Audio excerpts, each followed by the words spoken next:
Whether you're talking about shore or girl, nothing good can begin with the word Jersey. Except perhaps for Jersey Mike's. They have terrific sandwiches at great prices and can be found at convenient locations near you. Jersey Mike's. Authentic sub-sandwiches since 1956. And on an unrelated note, we're always looking for sponsors. Call us, Jersey Mike's. We watched Jersey Girl, and it's time for In Defense of Bad Movies.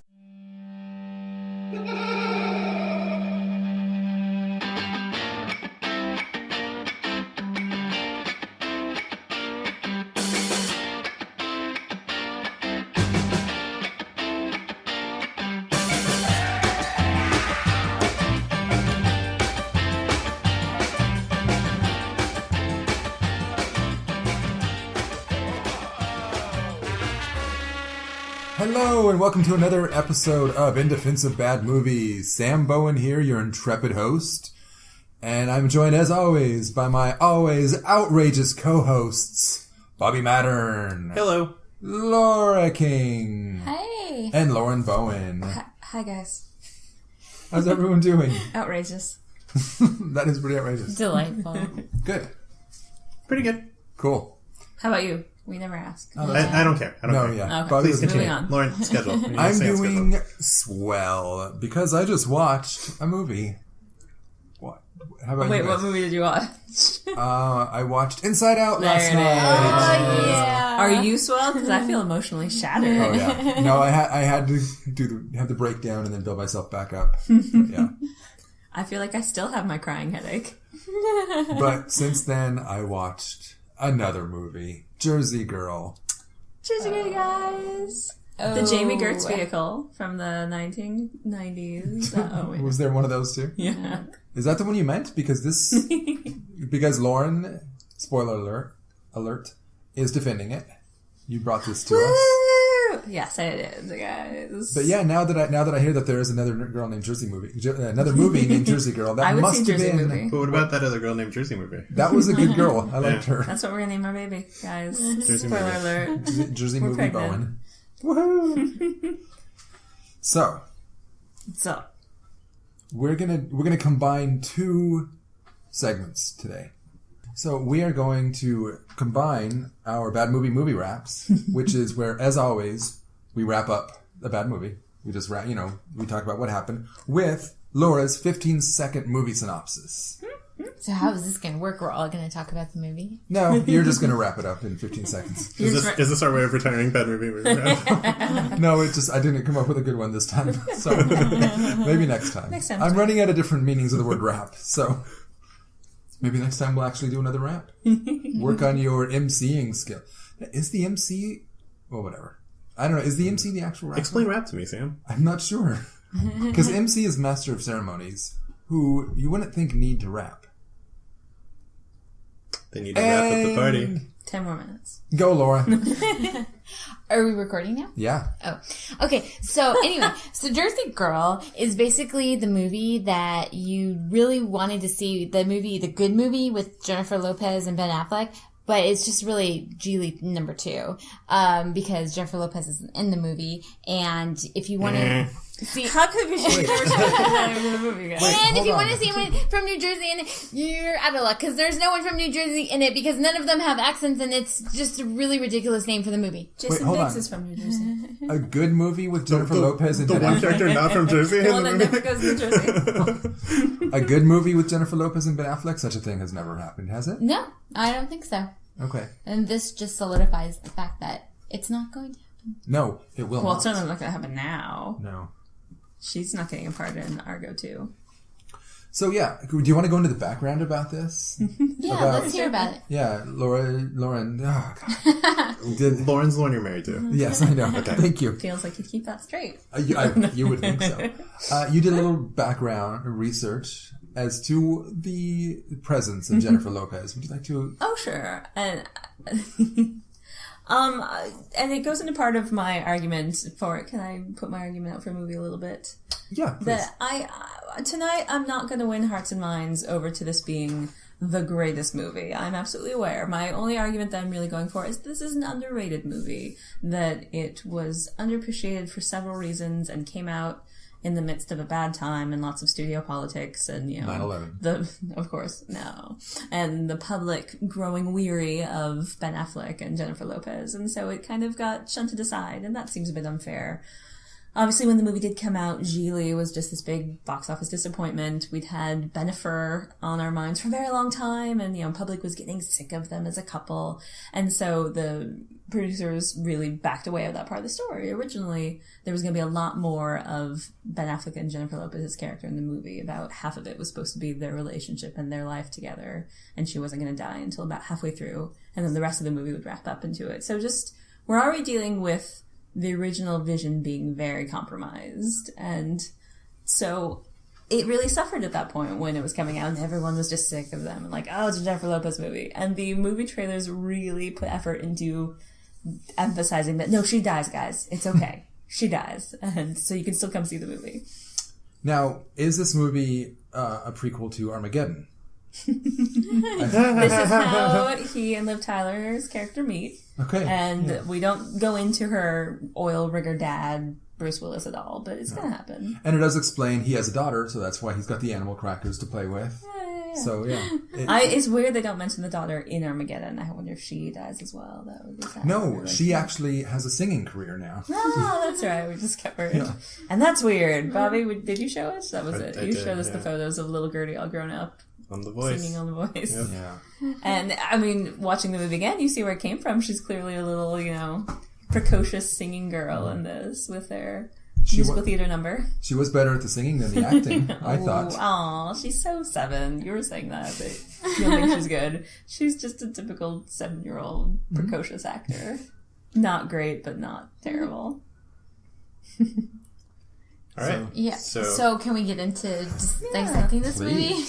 Of course. And just background the movie, this was Kevin Smith's movie that he wrote after his daughter was born. And so it was sort of his experience of fatherhood and his attempt into kind of approaching that subject. And I think probably his attempt to have a movie that his daughter could actually watch when she was grown up, because the rest of the View Askew universe is probably too grown up for her. She'll learn all those curse words soon enough. Speaking of the View Askew thing, I hate their logo, their production company logo. Goes on a little long, huh? It was really long. And I think also I just don't like the Jason Mewes character, the Jay character, I think. Mm-hmm. He bugs me. So to have him here, to even hear him in a movie that he's not in, it's like, oh God, just shut up. And I think that was part of it as well. This is the first movie he made outside of that world. And so people wanting a Kevin Smith movie were sorely disappointed. There was, no cock jokes and no dick and farts. And so those people backlashed. But if you look at the movie by itself, it's just not a good movie. It's really disjointed. And if you look at a whole movie, the pacing's off. It doesn't feel like it knows where it wants to go. It feels really long in the middle. It's not that long. It's like 102 minutes long, I think. And it's just, it doesn't really know, especially so you have Jennifer Lopez out of the movie within the first half hour, and then the rest of the movie, Ben Affleck is trying to keep this movie afloat, but he can't. I don't know, I guess he's become a better actor. I would vouch that he's become a better actor now, but that one scene where he had to cry over his baby, that was painful to watch. It lasted. That's so weird. That's delicious. Can I say, I can't imagine an iteration of this movie where Jennifer Lopez is around for half of it. That just sounds like it would be even more draggy and even more... But really makes me wonder. I actually, watching this movie again, like that part of the movie. It's really fast, but it really feels... superfluous? No, I feel like you could start the movie after that and it would be a more complete movie. I feel like it establishes them. It would be, but I kind of like the time they have together and looking at them as a couple. And they don't seem genuine, though. It doesn't seem like they're a real couple. It seems like it's a movie couple. Which is ironic, which is weird, they were a real couple. I know, but they didn't last, so... Looking at the movie, I feel very much like it was lots of hands on it, and maybe because Kevin Smith's vision got pushed aside, and it's him kind of doing something that he's not entirely used to, and I feel like you can just feel studio notes all over it. Let's bump this up, make this jokier, cut this down, and so I definitely feel like it would suffer from that. There's a different movie out there that, you know, has a lot more George Carlin and the funny uncles and a lot more George Carlin George is Carlin great. is wonderful in this movie. I really. He's so warm beating fine. heart. Oh, he's warm beating heart. I mean, Gruff dad. I've got a few good things to say about this movie, but like George Carlin, I think is that perfect mix of kind of like gruff and sincere, and I think he's good. And just I don't know, He's fine. The more things that exist in the universe with George Carlin is a good thing. You like George Carlin? Yeah, I'm not going to win any friends over this. Not a huge George Carlin fan. Oh, really? Wow. I just grate some. You know what? I think a big part of it is it's kind of the Jerry Seinfeld thing.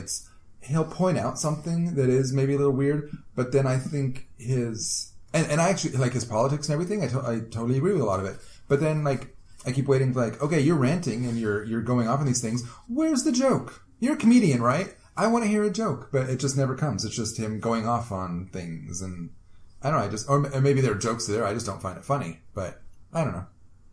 I don't dislike him actively. I think he's. He does a fine job. He does make some silly faces that seem out of place, but.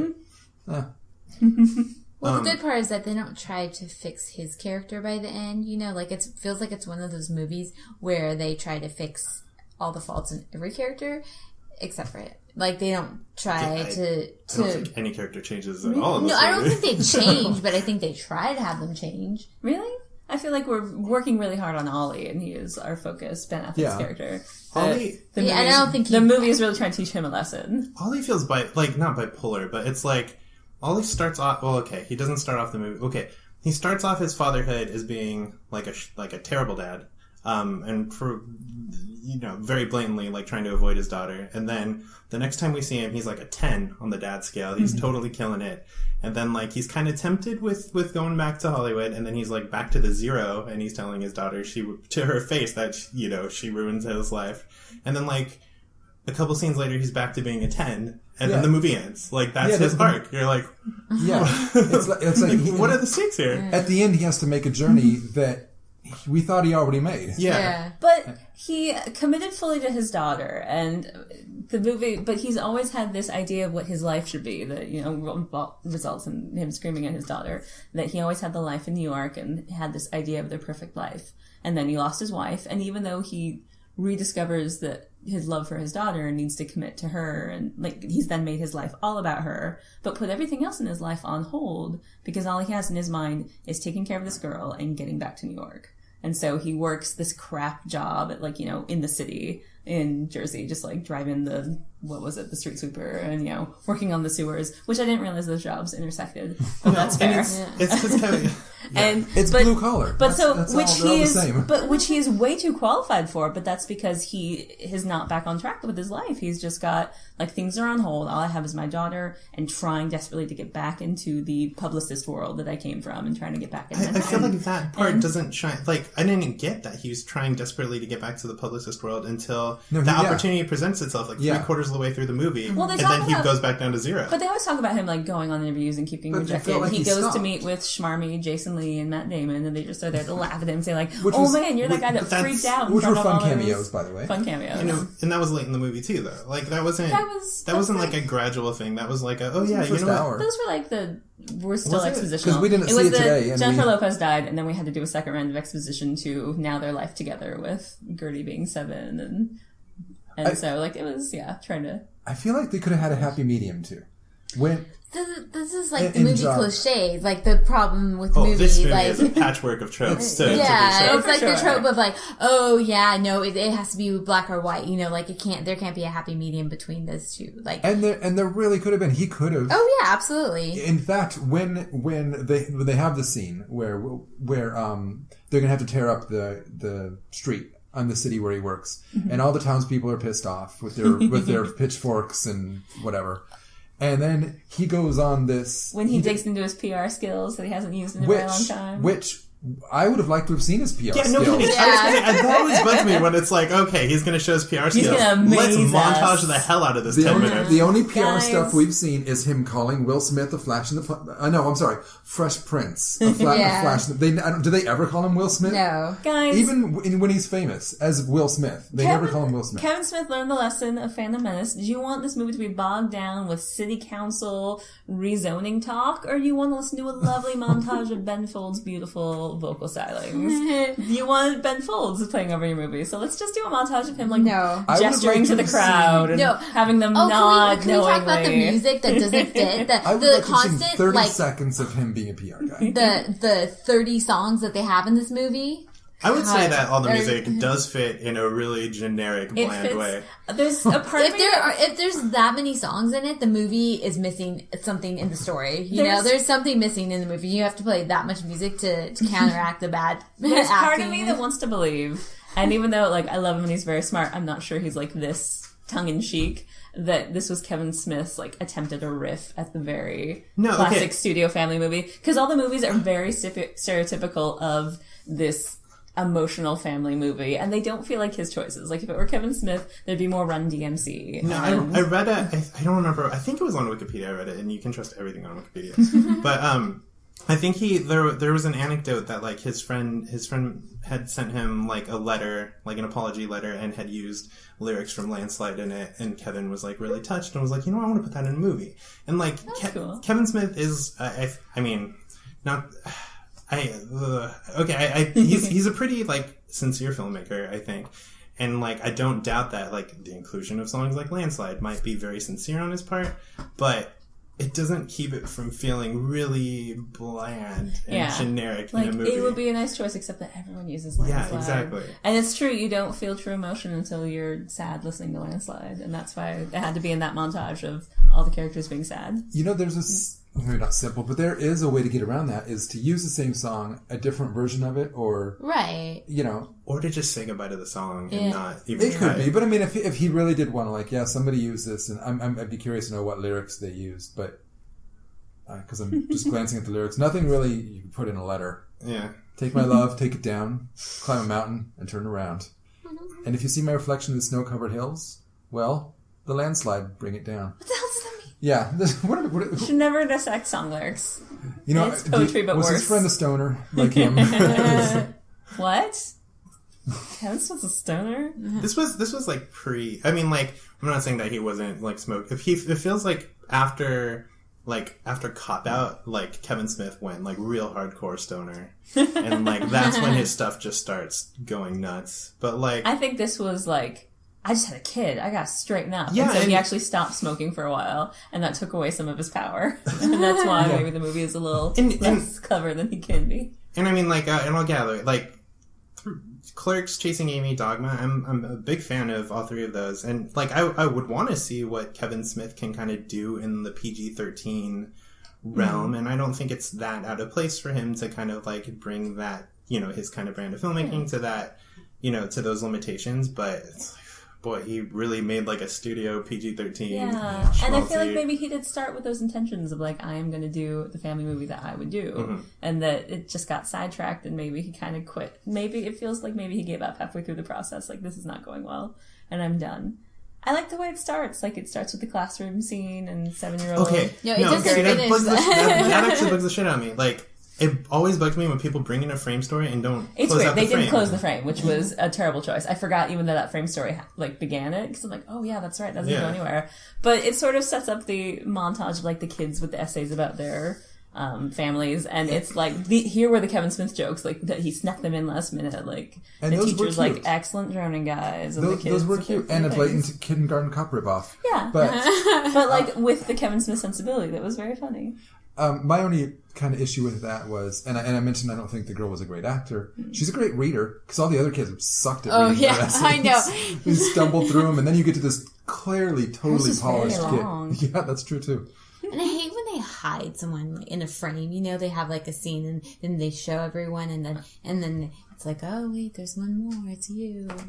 stupid. It's like, why don't you just show her? I mean, does it have to be a big reveal that, this girl... What's with this school with, like, weirdly specific assignments? Like, write these essays about your family, like, and then hers gets, like, really, like, I don't know. And then, like, okay, we're gonna have a pageant, and each person is going to have to sing a song from Broadway with their family it's on all stage. The same That week. was weird. It's Family Week. You start Family Week by writing an essay, and you finish Family Week with the family pageant where you all sing together. You guys, schools today are so annoying with parent involvement. Like, you have to have, like, That a sounds like a classroom crazy mom, private school thing to do, and Yeah, it goes out of but- its way to establish she does not go to a crazy private school. She goes to, like, a public school in Jersey. No, she goes to a private No, school. Does she? Yeah. It's a Catholic school. It'd be private. I made the same mistake. Okay. Yeah, I remember because he wanted to take her to put her in a private school and.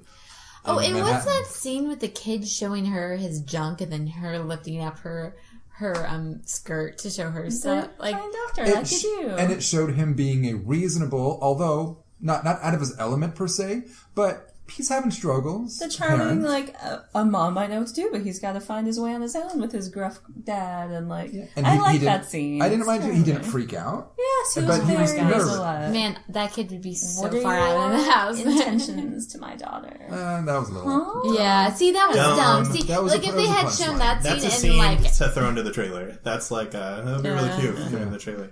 But he carried on. He's like, "Are you planning on marrying her?" Well, only married boys and girls do that. Like, it came around. It wasn't just a No, but like, we were I'm talking so about lost. that. The whole part after was dumb. So even that part was dumb. after. Where he talks, what are your intentions, and Yeah, that's what I'm everything. saying. From that part on, it was. But then that was charming. it sets up when she catches him with Liv Tyler. I know, but see, It's that's how even to call stupid. back. Yeah. It's charming. No, How do you have a Liv relationship? Tyler is with... really bad in this movie. Oh, too. she's a button.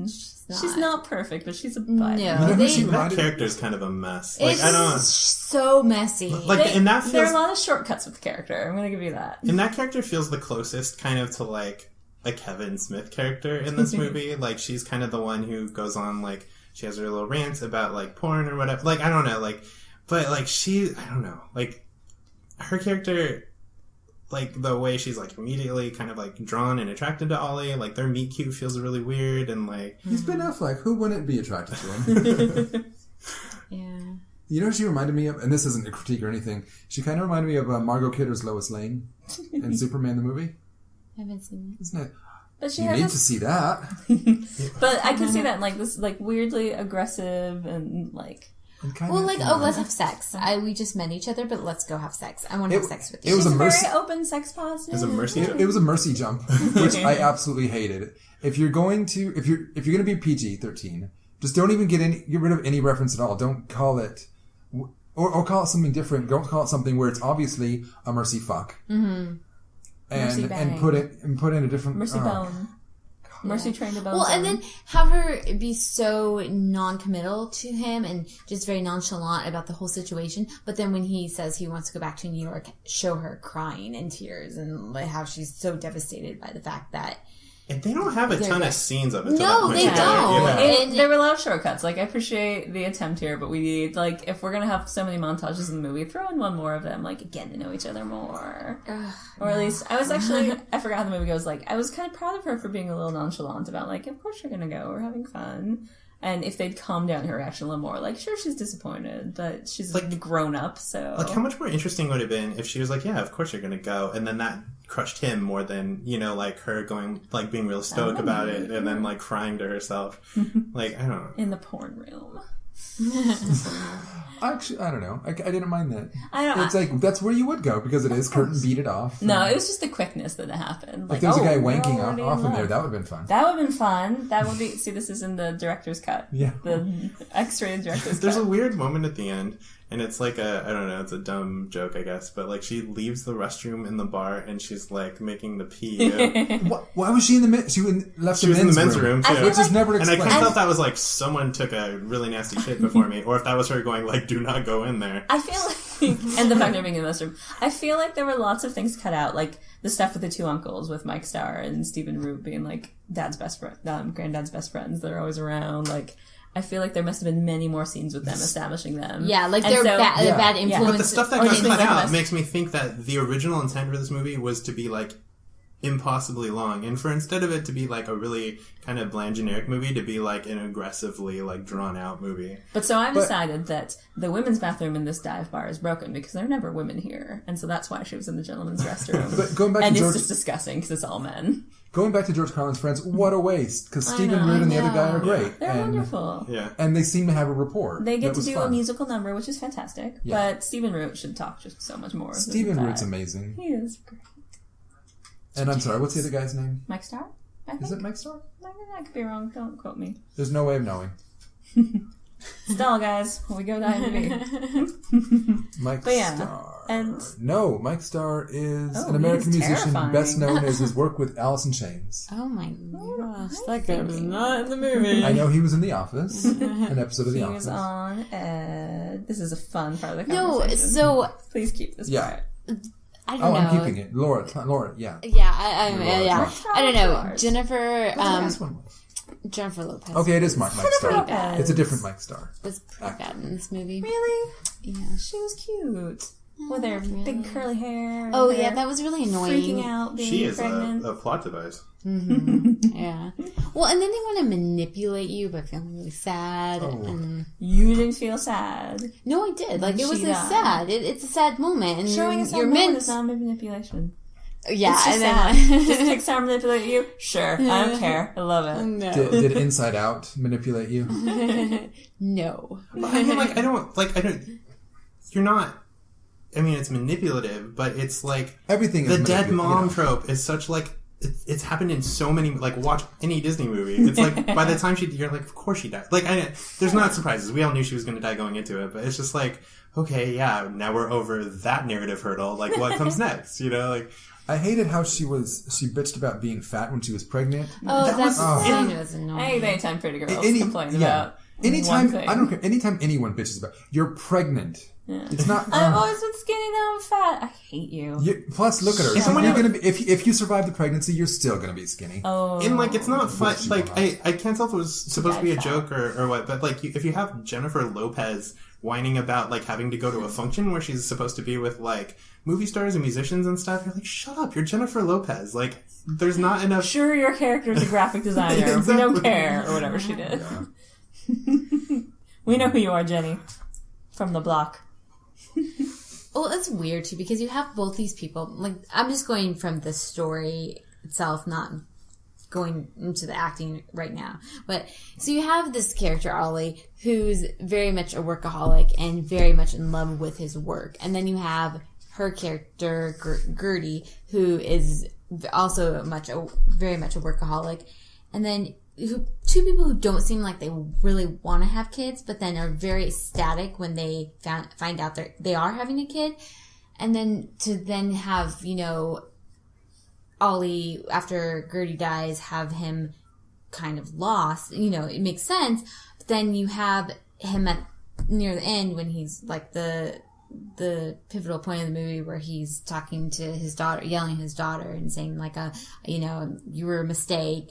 It doesn't really mesh with the movie because you get the sense that he does want it after, like they both want a kid, and then And he's it's had like 6 ruined and a it. half or however Yeah, many years exactly. to, And so it doesn't feel. I mean, like if that, sure, like I'm sure every parent's probably had that feeling of like you're ruining my life, or they're fed up with their kid, not necessarily ruining their life, but I think every parent. Yeah. they're fed up with their kid, but it's like. It doesn't seem like that in the narrative structure. Like you have two people who don't seem like it, and if they kept along with that, where they were really surprised that they were, going to have a baby, and then, you saw they went on that storyline, you would kind of get more of a sense of where he was coming from with like, you ruined my life, Instead, you have them, that one scene where it's like they're so ecstatic that they're going to have a child. Well, fairness, the baby killed his mom. Or Yeah, his wife. it wasn't just her existence. It was the fact that she... No, that too. Yeah, and I'm sure that, like, babies were the plan, like, but, he was having a hard time letting go of work, like, and Jennifer Lopez even had to have a conversation with Miss Lamaze, like, you need to, work's important to you, but you're going to have to be the dad, and Yeah, cut back. I Like, know, but- I think she was ready to make those sacrifices, and even though he wanted the kid, like, he wasn't ready to make those sacrifices yet. And that's what I'm so- saying. Like, it But feels like... old-fashioned. thinking that mom Or was just, saying. and just mentally, like, I'm not ready to make the necessary sacrifices to be a dad. And so that always being in his mind. And then so when he finally has the opportunity to go back to having the big New York lifestyle, like, he's loved his kid and this idea of the job he can have. So when the kid starts screaming at him and being, a terror, like, no, I'm not going to New York. And, like, of course he got frustrated and just shouted the first thing that was in his mind that, this perfect life he had was ruined by you and your mom. I'm going to go back to I didn't kind of finish my thought, the happy medium thing, which was after his, and the music number cuts it off, where he tells the people what could happen. That would have been a perfect instance for, like, having... I mean, we're full of a bunch of cliches anyway, but having the person say, like, hey, we've been thinking about having a spokesperson for the city. Right, Yeah, And that would have been it's like the gateway into what his life will be in Jersey. Yeah, but instead it's still an all or nothing thing. He's still going to either be blue collar or go to New York and... Yeah, and like it ends with, so we're staying here? Yeah, we're going to stay in the house with my dad. Like, you could get your own home and like get a better job, which surely he will do, but the movie could give us the offering of that. Like, he's going to work for city council, and he's going to become politically active, and but we don't take those steps, No, it's going to restart in a few months. He's going to get another job offer in New York. There's going to be another blowout where he's totally an asshole again. And then the next day, he's going to resolve it all and be, like, a great dad again. That's where the happy medium could go. Like, maybe if they hadn't, like, cut the scene showing them happy, and, like, sure, that would make... That's my point. Like, I feel like they don't have the middle ground. And the daughter's going to grow up to be a prostitute because of these mixed messages her father's been giving her all these years. He's left her alone with this alcoholic for so many years. And she's going to be wanting someone who loves her 1 minute and then pushes her away the next. And so, poor thing. She's going to, like, end up being on TV reality shows or something horrible like that. Because she is. Because she is. I mean... So with the climax of this movie, you have Gertie peeking out behind a curtain, looking at a seat that's reserved for her father with her father's name on it, and it's empty while he's racing to get there in time. Yeah. Because he goes to the big interview in New York, and that's going to be given to his job, and Will Smith turns him around, you guys, in a fantastic cameo. Could he not just pick up his friend's number, and could he not pick up the phone and call his friend and say, hey, could we reschedule that for the next day? Well, he didn't make... He could, and he probably will, but in that moment, and he probably won't because he doesn't want to go back to New York because his life's now in Jersey. No. I mean before, when he realizes that it was the same day. I could see the guy really went out on a limb for him already. And maybe he's seeing him at 4 o'clock. That's the end of the day. I mean, this is all the time he has they don't for want him. to make time for this guy who... And so, that was the only option. But it all culminates in Gertie peeking out from behind a curtain at the empty seat that her dad's supposed to be in, and it's empty. Which is the most gigantic cliche for that kind of scene that you could possibly land on. His name is on the seat. Yeah. Which, why is there assigned seating at this pageant? Plus, if he's in the performance. Why is it there? And then if he's in the performance, like... Well, the expectation is he'll be too late, but if you can show up, like, that'd be great. Like, we can't count on you to be in the show. And then if George Carlin was going to be playing his part in the skit, who was going to... Well, that's fair. But guys, you're forgetting the fact... No, they were actually going to keep it... I'm sorry, you go ahead. You guys are forgetting the fact that the movie ends with a number from Sweeney Todd that this little girl chose. This is my favorite little girl. Which was like the cute, entire world. But almost stretched the believability. But totally of the... impossible and insane. Almost? You mean with its amazing production?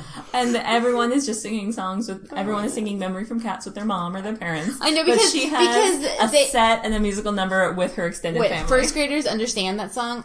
Please. That kid's amazing, though. I think I love this movie so much for all of the musical theater jokes that just delight me to no end. How about the MC passing out? That was pretty stereotypical. Well, yeah, we talked a little bit about the acting and like, like it's kind of a mixed bag, but the worst acting comes from the teacher and the MC.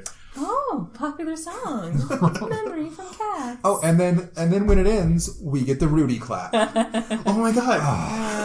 I would have preferred... That was old then. It was weird. Like, the audience just stunned silence of awkwardness as they are in their final number pose. And you're just kind of like in your head screaming like, cut it, right here, cut the scene. I want them to end up in the principal's office, like, having a conversation with Gertie. Yeah. But that would be bad for her ego. I wish if they were going to do it that way, everyone's stony and silent except for like one weird longshoreman just like, woo, that was amazing. And then maybe everyone like, which is what they did in what's it called in Little Miss Sunshine.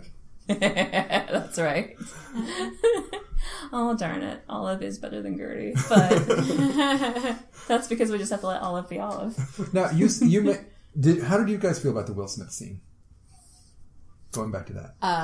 It felt like every other trope in this movie, and it felt like, of course, they have to have him in that part. Of course they do, because he lost his job when he was mocking Will Smith and all the rest of the Associated Press. No, it was when they were chanting. I mean, you already like reporters do, like journalists do. They'll come into places. I know. It was any hack journalist, even though it was before blogs, so there shouldn't have been that many hacks in the room. But still, hey, is that blow all over your shirt?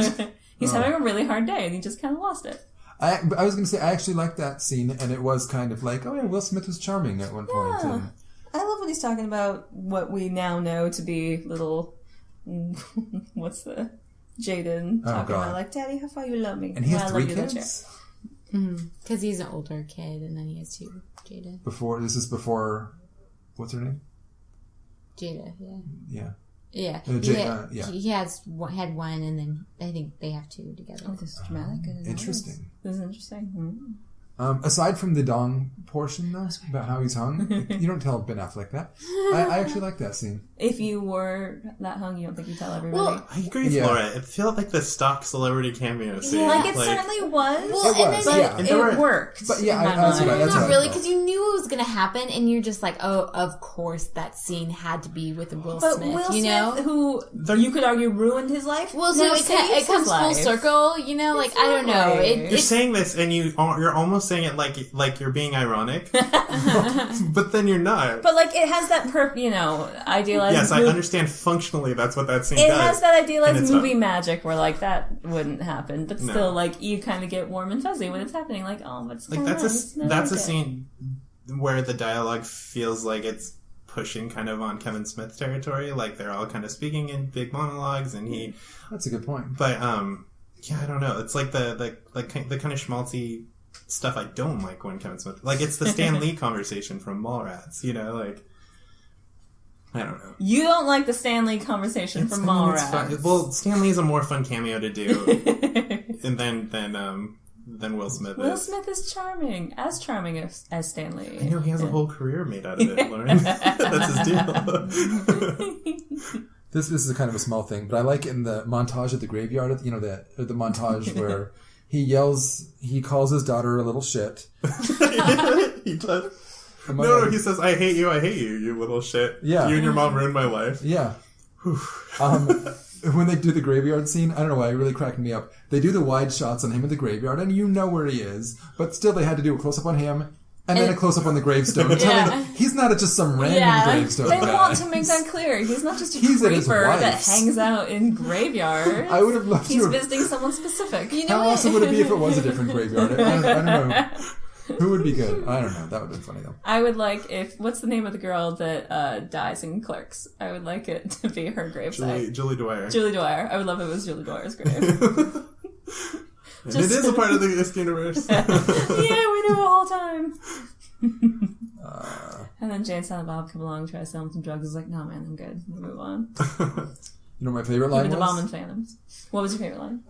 So he does not you little shit. No. So he's a street sweeper, right? And apparently he calls the street sweeper the Batmobile, and then he tells her, Daddy doesn't want to drive the Batmobile, and he's gonna be Batman. Also, the real Batmobile joke about September 11th was really awkward watching it. I mean, it was just such a weird thing to add, compare with Cats, and you're like, oh. This movie holds the distinction of being the first big movie to have a 9/11 joke. Really? Yeah. I don't know. I thought that was harmless. It wasn't disrespectful. No, it's not. It didn't hurt. No, I'm not saying it didn't hurt. It hurt to watch Ben Affleck deliver that line because the way he cringes after, it's like, you think he mentally feels like, it's too yeah, because there was a big silence. But it's true. 9/11 was worse than Cats. But Cats is still pretty bad. I think we can all agree, despite our opinions on Cats, that 9/11 was worse than Cats. They actually did it in the director's cut. He breaks the fourth wall, and right after that joke, he looks at the camera and goes, I'm sorry, guys, it's entirely too soon. And then Kevin's all, no, we're keeping it, we're getting rid of the fourth wall scene. During the video store scenes, I was distracted by the movie covers, I will admit. Oh, Just yeah. Oh, and there's one scene Sling Blade. where he's talking to his dad in the kitchen, and you see Splenda in the background, and you're like, oh, Splenda was a sponsor of this movie, because you clearly see Splenda. So was wallpaper. Because this house was aggressively wallpapered. Oh. No, because the house was just aggressively wallpapered. Yes. Mom's wallpaper that she put up in the 70s is still there, and just every single room is a pattern. I agree. A beige pattern. So now it is Y'all time. Now it is time on In Defense of Bad Movies where we do Bobby and Laura discuss gender politics in the movie we just watched. There needs to be a theme song. And go. Yeah, well, I need to work on that theme song. It should be some variation of... The female characters in this movie are pretty terrible. No, yeah. Yeah, they are. Let's let them talk, and we'll talk about it. No, you keep going. Yeah. What kind of theme song do you think we should do? This is going to be really good for the... Like, Jennifer Lopez is just a plot device. Yeah. And, like, Liv Tyler's character really bumps... I don't even know Liv Tyler's character's name. Maya, that's right. My name is... I don't know. She's, like, very... Like, I don't know. She rubbed me the wrong way. And the way she kind of, like, falls all over Ollie. I'm going to disagree. This is no fun when they don't disagree. I can't even pretend. Well, yeah. I don't think there's anything else to talk about with that. Like Maya feels like the leftover of kind of like the like she feels part Caitlin Bree from Clerks, but in the wrong way, and like taking that character who was kind of like a bad character in Clerks and making her like the love interest, you know? She's like, I don't know. She feels Kevin Smith in some regards, but in the wrong way that she should feel Kevin Smith.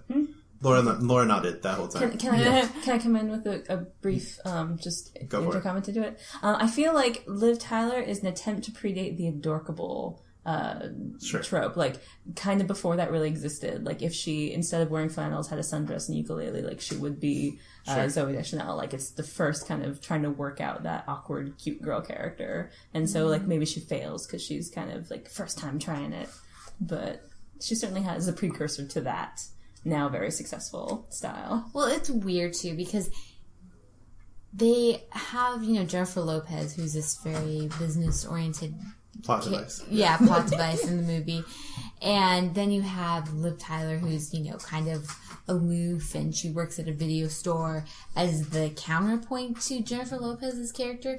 And so they're kind of like, do they have to be polar opposites? Kind of along with the whole movie's thing of like a black or white, there's just no like middle ground between the two of them. Like it has to be either one or the other, But she's also driven. She's a grad student. She's working on her thesis. Like she's going places. Yeah, I don't know about that one. I don't know. Let's try this. If you just slice Liv Tyler's character, like, right out of the movie, like, right out of the screenplay, like, you miss her at the end, kind of backing Gertie up, but aside from that, does she, like, function in the story at all? No. Like, she's there so you could put, like, a second build woman on the cover, which I'm not saying is a bad... No, it is a bad thing. Like, don't include her like that, Like, give her a character with her own motivations, That's fair, even though she is sort of the device of, like, getting Ollie back into the world and into life. Like, now, have relationships again and meet people and make friends. Like, she is serving that function and could use more of her to make her a real rounded character. That's fair. I don't know. I would like less of her. She bugged me. Well, what about an actress that you really liked in that role? She did that soft voice the whole time. What if Scarlett Johansson worked in a movie? Obviously, if Scarlett Johansson were in it. She would bug me too. She wanted to shower sex with Ben Affleck. Yeah, I could go with shower sex scene with Scarlett Johansson. You could deal with that. Yeah, I would be okay with that. I forgot to bring this up earlier. This is totally unrelated. Why does Jason Biggs' character like Ben Affleck's character so much? I kind of had an issue with that. But I feel like they probably had a good working relationship, and like we only really saw Ben working on the worst day of his life. Yeah, being the worst, and then you see Jason really Biggs crying over day. him. When I initially thought he was crying because they both got fired, and then when he's like, "It'll be okay," I'm like, "That's a thing to say," but then you realize, oh no, it's just Ben. It wasn't established, but surely we can assume that they had a good working relationship before. He's probably a delight to work for. He's young and he's a go-getter. And like Jason they were Biggs going was probably places an together. intern and was hired on. But there's a whole backstory. Yeah, we just don't get to see it because of for time. It would have been a 5-hour epic. But like he pulled him out of the mailroom and like got him his big break, and now he's like an assistant and he's gonna be the next to run the company. The thing that I don't understand though is like, yes, I understand it was cut down. 20 minutes is not an insignificant amount of time. That's a large amount of time in a movie. And that's plenty of time to establish dead wife and his career. And I feel like we don't know a ton about his dead wife or his career at that point. And that's 20 minutes. That's all, the first act of the movie, you know? Like, I don't know. It's... Look, we got the important stuff. You know? He's got a dead wife. Check. He used to have a career. Check. Now there's a kid. Check. That's all you need. 20 minutes. I did in 2 seconds. So now, guys, let's talk about the movie we wish we'd seen. And, oh, you have music for that? yeah, I do. I'm sorry. Ugh, this movie is crap. I could write a better movie in my sleep.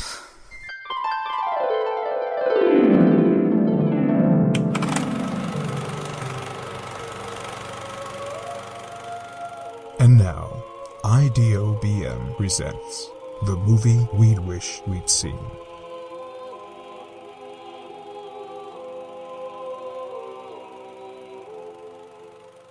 And that is, of course, where we talk about some sort of offshoot from this movie. It could be prequel, could be sequel, could be a parallel movie, based on characters or something in this movie that we would like to see.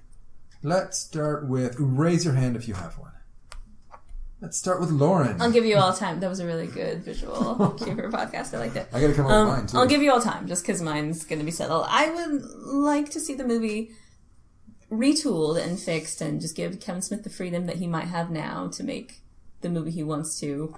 Give him the R rating and let him really work it out and like just put it in whatever he wants to do. But and then he can kind of tone it back R from there. rating if Not it's R necessarily, rating? but like give him the freedom to have that. Okay. And like just don't have the studio over him. Like let him retool the movie and feel like he makes the one that he wants and then see what happens. It is kind of interesting. Like, Kevin Smith now, like, his last 2 movies, like Red State and Tusk, which by no means are good movies, but, like, he seems to be working very much apart from any, like, from the studio system, or... And I think movies that would be kind of enough. interesting to see, like, how Kevin Smith now would have made Jersey go. Yeah, even though he may now be in a different emotional space. Like, now he's sick of Harley and, like, being a father, I'm over it.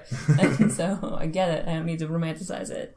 But in the new moviescape where you have more freedom to make your independent films, like maybe it could be something really interesting. Yeah.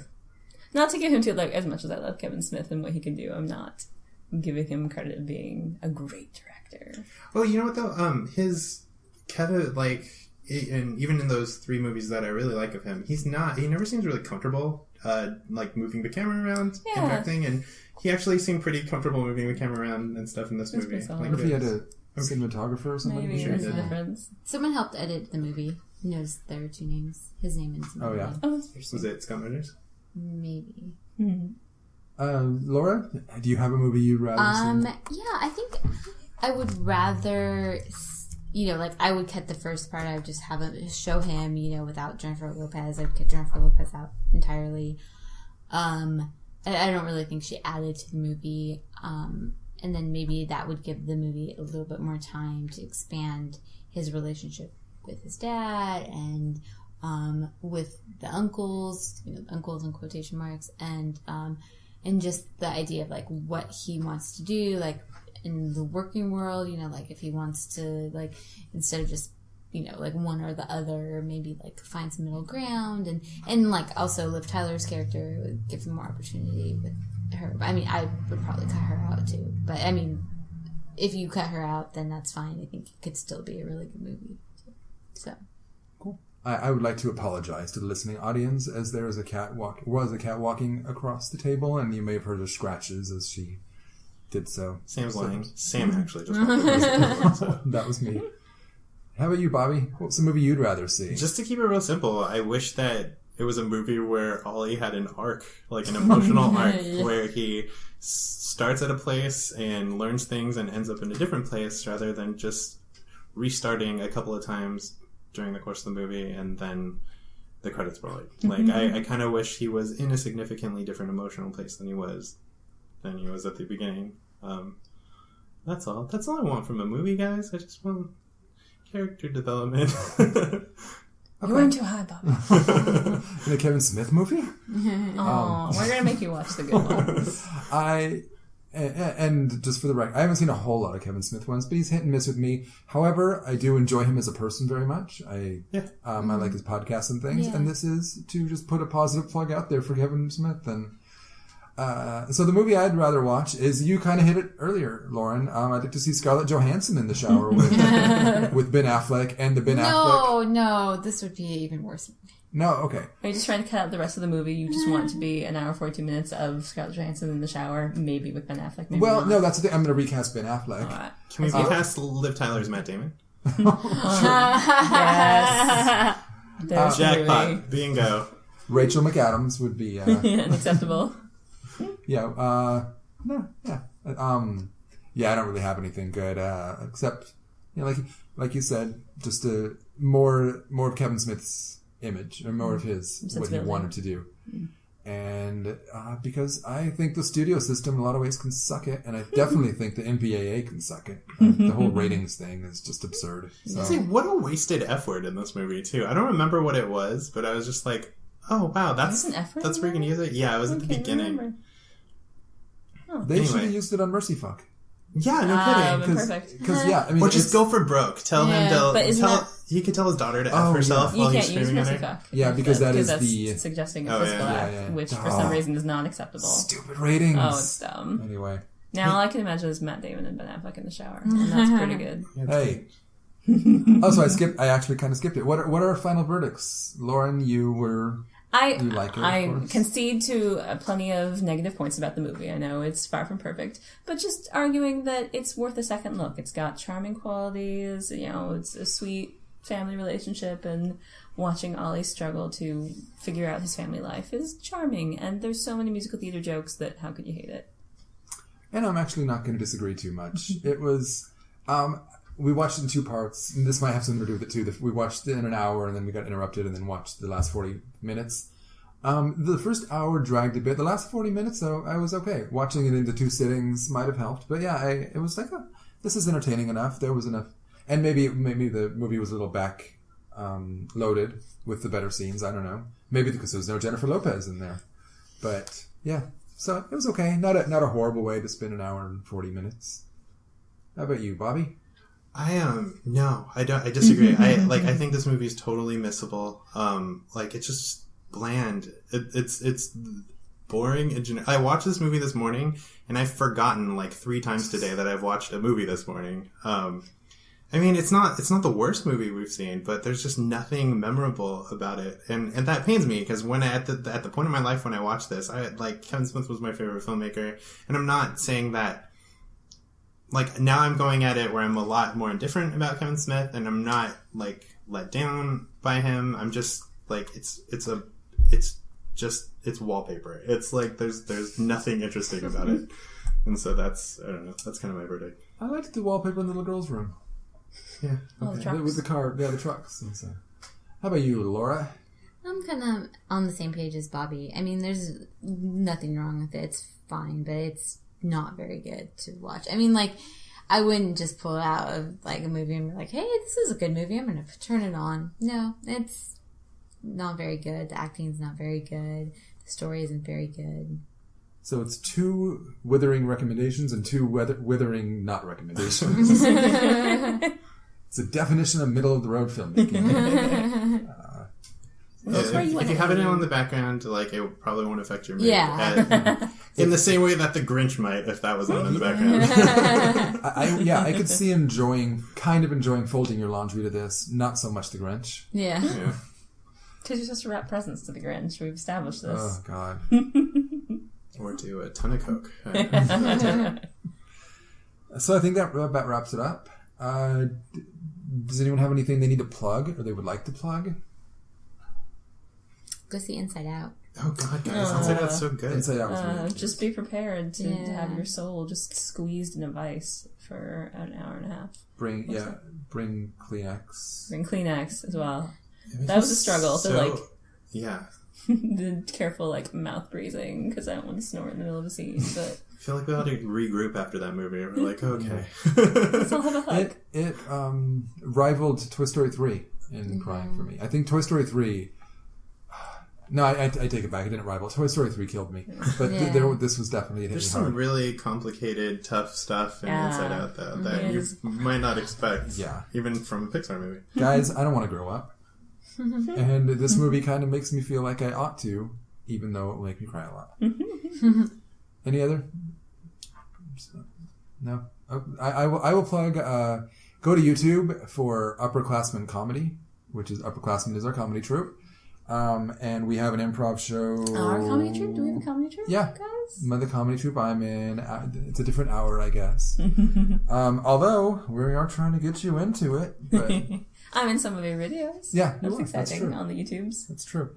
And then we have a show coming up on August 16th at 7 o'clock at the Long Beach Playhouse. I'll plug it next episode too. Do you have a date for your July show at Bricks in Long Beach yet? Oh, Sugarfoot. Sugarfoot.